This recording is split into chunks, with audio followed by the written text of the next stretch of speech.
আমাদের গর্ব হামেলে কোরআন, আমাদের গর্ব হামেলে কোরআন।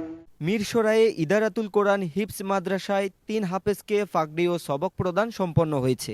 শনিবার দুপুরে বাড়িয়ারহাট পৌরসভায় মাদ্রাসা প্রাঙ্গণে মাদ্রাসার প্রতিষ্ঠাতা পরিচালক মাজাহারুল হকের সভাপতিত্বে এবং হাফেজ রশিদ আহমদের সঞ্চালনায় প্রধান অতিথি হিসেবে উপস্থিত ছিলেন ওলামা বাজার মাদ্রাসার মুহাদ্দিস মাওলানা সিব্বির আহমদ।